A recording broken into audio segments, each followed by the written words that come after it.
So when we get off of justify, guess where the next place is we go in our minds? I call these positions in our mind, positions of irresponsibility. The next thing we do is we start feeling bad. Why do we start feeling bad? The reason we start feeling bad is probably because in lay blame or justify, we can say that the cause is over there and the effect is where?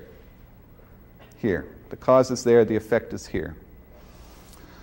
When we start taking justify away from us, we can no longer externalize the cause, and that cause slides over closer and closer and closer until we're standing on cause and effect, and we realize that we had some hand in our own demise, and we think, shoot,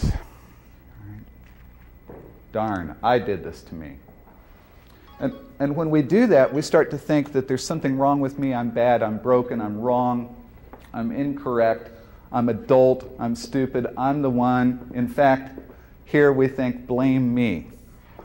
So shame, what I call shame, is just lay blame on self. Let me ask you this question. Have you ever been in a meeting and you've seen someone, in talking about a problem, talking about what went wrong, you've seen someone do this? They've said, it's my fault, I did it, I'll take the hit, blame me. You ever see anybody do that? What do? We all point at that person and say, oh, good boy, he's taking responsibility. He's taking responsibility. Yeah, I heard ownership. He's taking responsibility. The reason that I call this work Responsibility Redefined is because we're confused about our definitions of responsibility. And in fact, all of these are ways that we talk about responsibility. And there's a large part of our population that equates shame with responsibility. That if we can get someone to feel bad about having made a mistake or feel bad about a situation, that they're taking responsibility. Do you think that operating from that position is going to get you a highly resourceful response? Probably not. Probably not.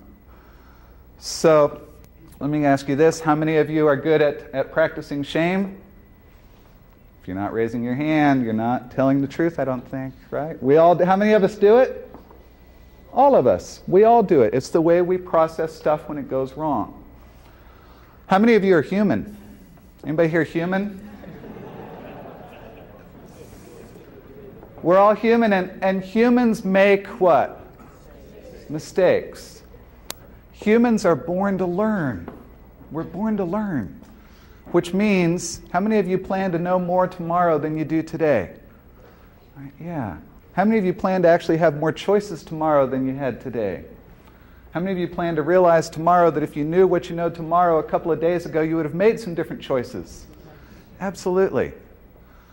So, the place of shame in our heads is when we somehow forget that those choices that we made 10 days ago or 10 minutes ago or 10 months ago or 10 years ago seemed like the best choices at the time based on the information we had, even though today it turns out to not be so good. Right? So when we start thinking about that, and then we start understanding this idea of shame and how to get off of it. When we give up shame, when we refuse to mire ourselves and stay stuck there, then the next place we tend to go in our heads in dealing with problems is what I call obligation.